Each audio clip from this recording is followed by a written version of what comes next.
17 opposition party to file a candidate for presidential poll. तो दोस्तों आप जान रहे हैं कि कोविंद जी का कार्यकाल जो है वो अब समाप्त होने वाला है, जो हमारे राष्ट्रपति हैं, ठीक है ना। और एक तरफ बीजेपी और दूसरी तरफ सारी पार्टियां, 17 विपक्षी दलों ने क्या किया है, एक संयुक्त उम्मीदवार को खड़ा करने के बारे में बात किया है। किसके लिए? अभी जो राष्ट्रपति चुनाव जुलाई में होने वाले हैं।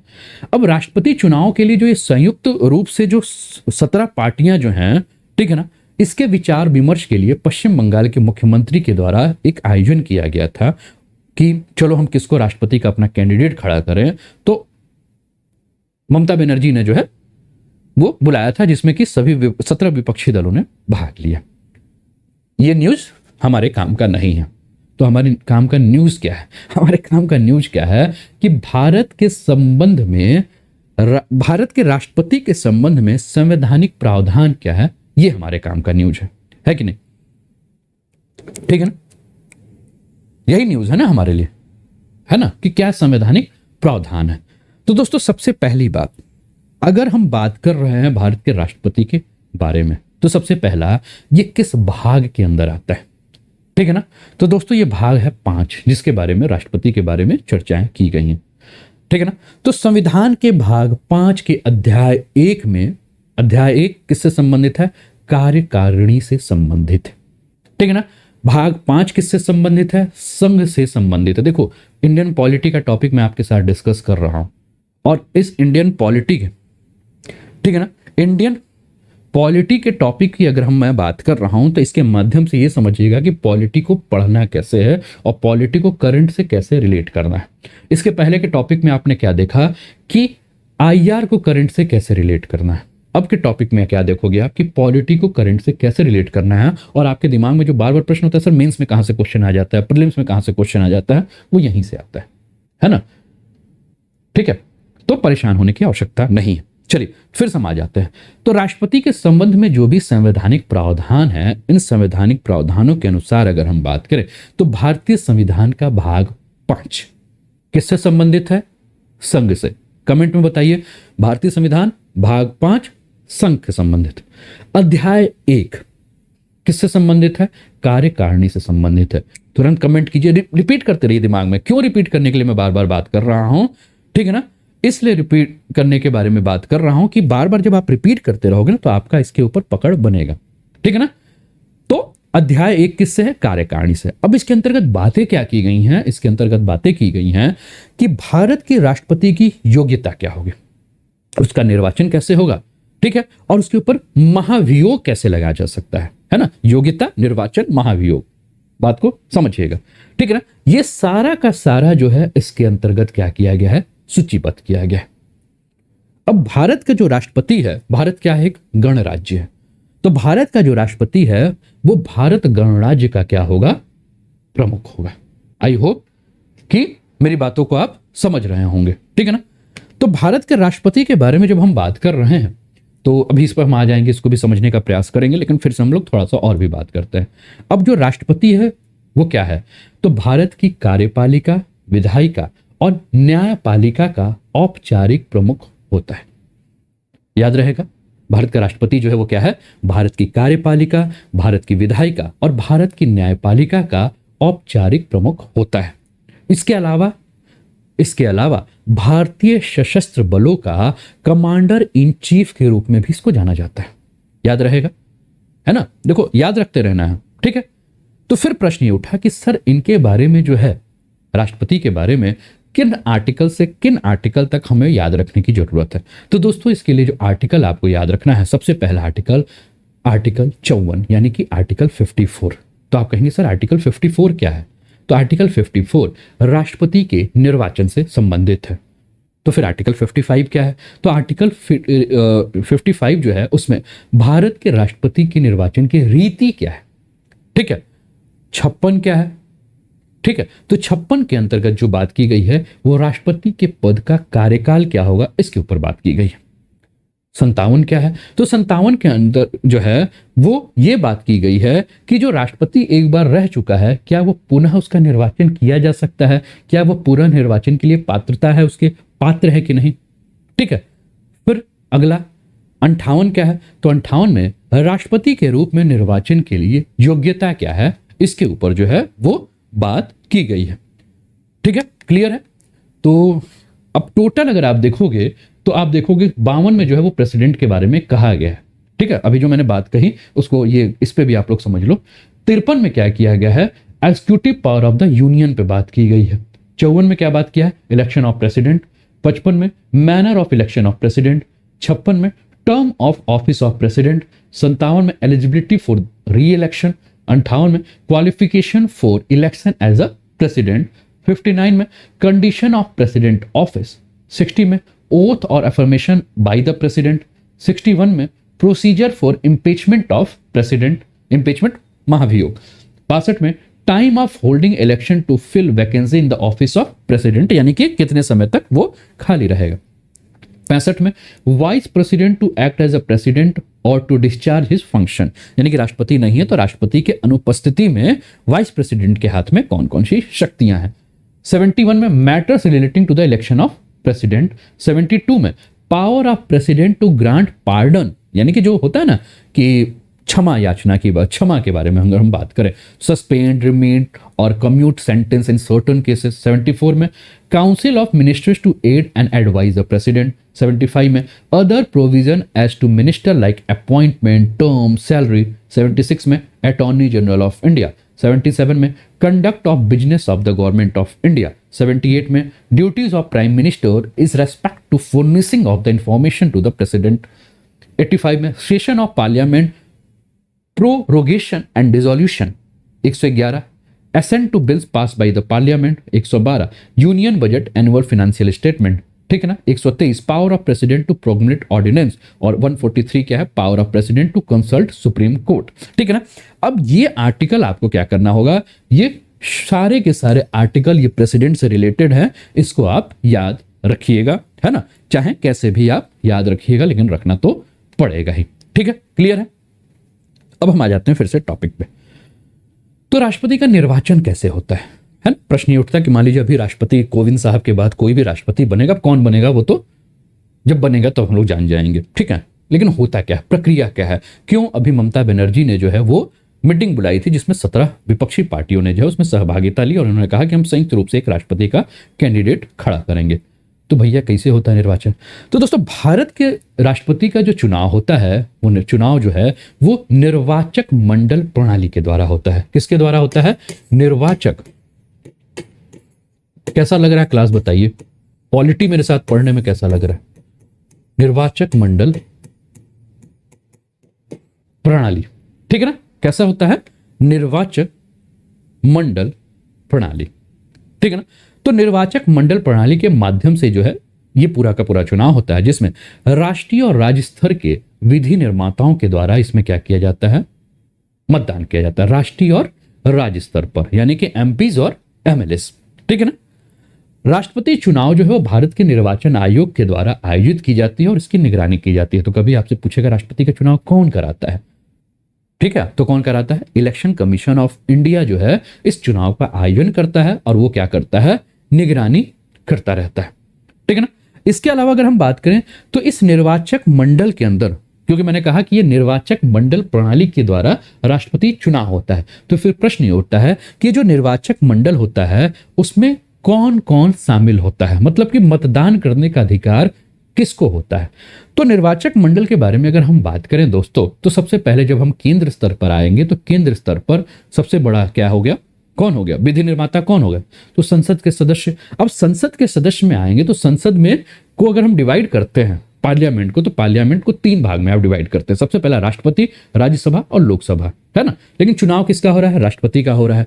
तो कहां गए हम, राज्यसभा और लोकसभा। राज्यसभा जिसको कि आप अपर हाउस या ऊपरी सदन कहते हैं, ठीक है। लोकसभा जिसको कि आप लोअर हाउस या निम्न सदन कहते हैं, ठीक है ना। राज्यसभा के बारे में आपको एक चीज पता है कि राज्यसभा का कभी भी विघटन नहीं होता, लोकसभा का विघटन आपको पता है 5 सालों में होता रहता है।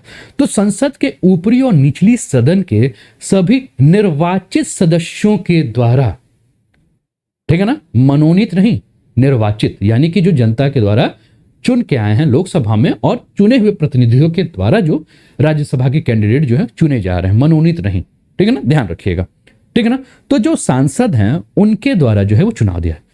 राज्य और केंद्र शासित प्रदेश में विधानसभा के जो भी निर्वाचित सदस्य हैं, ठीक है ना, उनके द्वारा जो है वो क्या किया जाता है, इनका चुनाव किया जाता है।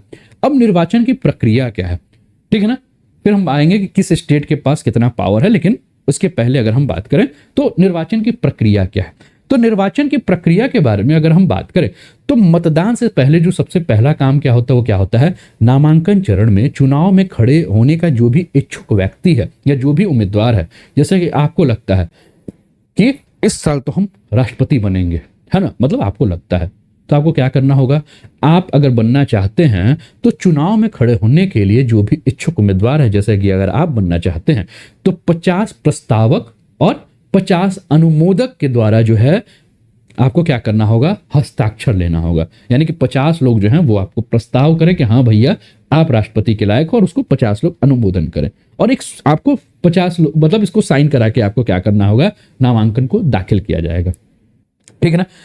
राज्य और राष्ट्रीय स्तर पर निर्वाचक मंडल के जो कुल सदस्य हैं, इनमें से कोई भी प्रस्तावक और अनुमोदक हो सकता है। याद रखिएगा, कहीं भी यूपीएससी या स्टेट पीएससी क्या करेगा, शब्दों को ऐसे ही हेरफेर करके चेंज कर सकता है। क्या कह सकता है, कह सकता है यूपीएससी या स्टेट पीएससी कि राज्य, याद रखिएगा लाइन क्या है, राज्य और राष्ट्रीय स्तर पर जो भी प्रस्तावक है, निर्वाचक मंडल के जो भी सदस्य हैं, ठीक है ना, उन कुल सदस्यों में से, यानी कि लोकसभा या विधानसभा में से कुल सदस्यों में से 50 व्यक्ति प्रस्तावक और अनुमोदक के रूप में, यूपीएससी क्या कर सकता है, यूपीएससी केवल ये कह सकता है कि राष्ट्रीय स्तर पर, या यूपीएससी कहते हैं कि राज्य स्तर पर, ध्यान रखना है दोनों स्तर पर। अब निर्वाचक आयोग के द्वारा जो 50 प्रस्तावक हैं, ठीक है ना, और जो भी अनुमोदक हैं, इनकी आवश्यकता संबंधी जो भी नियम बने थे, ये नियम वर्ष 1974 में लागू किया गया था। क्यों, क्योंकि उसके पहले जिसको देखो मुंह उठा के चल देता था चुनाव लड़ने, ठीक है, तो 1974 में जो है वो क्या किया गया था, इसको लागू किया गया था, ठीक है ना। क्यों, क्योंकि मैंने बताया कि इससे पहले कई उम्मीदवार ऐसे थे जिनको जीतने की बिल्कुल संभावना नहीं होती थी, वो क्या करते थे, केवल नाम के लिए जाते थे और फॉर्म भर देते थे, और बाद में गांव में घूम घूम कर पान की दुकान में पान का चट अमो यार हम भी राष्ट्रपति का चुनाव लड़े रहे। और दूसरी बात है कि हम एक को वोट नहीं पा रहे, ठीक है, समझ रहे हो ना। तो पान की दुकान में पान कचरते कचरते एक दिन मैंने ऐसे ही मजाक में एक दिन स्टेटस लिखा था कि ये जो अग्निवीर हैं इसके बारे में सरकार को जो है वो समझाना पड़ेगा, ठीक है, क्योंकि अग्निवीर का जो पर्यायवाची शब्द है वो हिंदी के मास्टर ने सही से नहीं समझा, पान कचर कचर के समझाया था, तभी जो है उसका असली अर्थ जो है वो नहीं समझ पा रहे हैं। और अग्निवीर का अर्थ जो भी युवा हैं जो कि ये ट्रेन बस फूंक रहे हैं, उसको मतलब यही होता है कि अग्निवीर मतलब वो वीर जो अग्नि से सभी चीज को भस्म कर दे, है ना, उसे अग्निवीर कहा जाता है। हमने कहा ये हिंदी का मास्टर जो है वो गलती समझाया रहा होगा, है ना, कहाँ कि उसको जल्दी पड़ा होगा पान चबाने का, जल्दी जल्दी पान चबा लें, और तो देखो नुकसान होने लगा, ठीक है। इसलिए सरकार को क्या करना होगा, इसको एकदम बढ़िया से जो है परिभाषित करना होगा कि अग्निवीर का अर्थ क्या है, ठीक है। चलिए आगे बढ़ते हैं। अब ये आपके स्क्रीन पर क्या है, vote value of each MLA के बारे में अगर हम बात करें तो सबसे ज्यादा वोट वैल्यूज आपको कहां नजर आ रहा होगा, आपको उत्तर प्रदेश के एमएलए का, ठीक है ना। तो एक निर्वाचक के रूप में अगर हम बात करें तो एक से अधिक उम्मीदवार का नामांकन का जो है प्रस्ताव या अनुमोदन जो है वो नहीं किया जाता। मतलब एक जो है ना, मतलब कि मान लो कि इसको अनुमोदक जो है वो पता चला एक व्यक्ति तो नहीं, दूसरे व्यक्ति को भी नहीं करेगा, ठीक है ना। और प्रत्येक मत का जो मूल्य है वो क्या किया जाता है कि स्टेट वाइज जो है उसके मूल्य जो आप देख रहे होंगे, आपकी स्क्रीन पर ध्यान से दिख रहा होगा। पंजाब में आप देखिए, पंजाब में आपको 116, राजस्थान का 129 वैल्यू दिख रहा होगा। उत्तराखंड का अगर आप देख रहे होंगे तो 64 दिख रहा होगा, उत्तर प्रदेश का 208 दिख रहा होगा, वेस्ट बंगाल का 151, उड़ीसा का 149, महाराष्ट्र का 175, कर्नाटक का 131, आंध्र प्रदेश का 159, तमिलनाडु का 176, केरला का 152। तो हर राज्य में आप क्या देख रहे होंगे। अच्छा एक चीज और देखिए, ये जो ब्लैक बना हुआ है ना, इसका मतलब क्या है कि यहाँ कोई भी एमएलए के वोट नहीं है, ठीक है। अब हर राज्य में आप क्या देख रहे हैं कि हर राज्य का एमएलए जो है उसकी अपनी अलग अलग वैल्यू है, ठीक है। जैसे उत्तर प्रदेश का जो एमएलए है उसकी वैल्यू क्या है, ठीक है ना, 208, ठीक है। तो अब समझ ही रहे हैं उत्तर प्रदेश वाले एमएलए कहाँ हैं, जमीन छोड़ के हवा में उड़ते रहते हैं, ठीक है। तो ये आपको देखने को मिला, यानी कि प्रत्येक सांसद या विधायक के द्वारा जो भी वोट डाली गई है, वोट की गणना जो है एक वोट के रूप में नहीं की जाती है ना। राज्यसभा और लोकसभा के सदस्य के मत का मूल्य जो है वो क्या किया जाता है, यानी कि अगर लोकसभा का कोई सांसद है आपके क्षेत्र का, तो उसका जो मत का मूल्य है उसे 708 माना जाता है। यानी कि मान लीजिए आपके क्षेत्र के सांसद ने जो है वो डाल दिया, यानी कि 708 वोट दिया। लेकिन मान लीजिए उत्तर प्रदेश का कोई एक है, अब इसको समझिएगा, उत्तराखंड के 6 4 240, ठीक है, कोई ऐसा दूसरा स्टेट पकड़ते हैं 64 का 120। हाँ, अब थोड़ा सा ये एक मोटा मोटी, उत्तराखंड के 2 विधायक की वैल्यू जो है वो पंजाब के लगभग 1 विधायक के आसपास आपको देखने को मिलेगा। मतलब राजस्थान के 1 विधायक के आसपास देखिए 128 129 का आ रहा है, ठीक है। तो इस चीज को आप समझिएगा, ठीक है ना। जबकि प्रत्येक विधायक का जो वोट है उसके मूल्य की गणना के आधार पर जो है वो एक राज्य से दूसरे राज्य पे हम क्या देख रहे हैं, भिन्न भिन्न हो रहा है, ठीक है ना। क्यों? क्योंकि विधानसभा में सदस्यों की संख्या और राज्य की जनसंख्या के अनुपात के आधार पर ये गणना जो है वो परिवर्तित होता रहेगा, ये आप समझिएगा, ठीक है ना। तो ये भी एक प्रश्न होगा आपके लिए। देखिए, और डेप्थ में चला जाए, और चला जाए अंदर, कमेंट करके बताइएगा, और डेप्थ में चल के बताया जाए। आप बोलोगे तो और डेप्थ में जाएंगे, नहीं तो यहीं से न्यूज को आगे बढ़ा देंगे। बोलिए।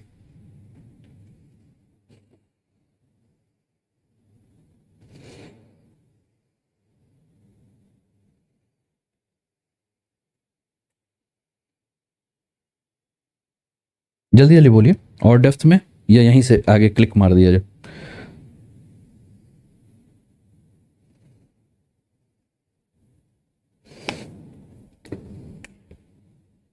ठीक है, अब देखो, लक्ष्मीकांत तो आप पढ़े रहे होगे, है ना। लक्ष्मीकांत में भी इस चीज को बताया गई है, लेकिन फैक्ट के बेस में, फैक्ट बेस में। अब फैक्ट बेस, एसएससी तो स्टूडेंट हो नहीं, चपरासी सिपाही लेखपाल तो बनना नहीं है ना। हमें क्या करना है, आईएएस अधिकारी बनना है, पीसीएस अधिकारी बनना है। तो हम क्या करते हैं, थोड़ा सा और नीचे कूदते हैं, ठीक है। तो पेशेंस के साथ जो है,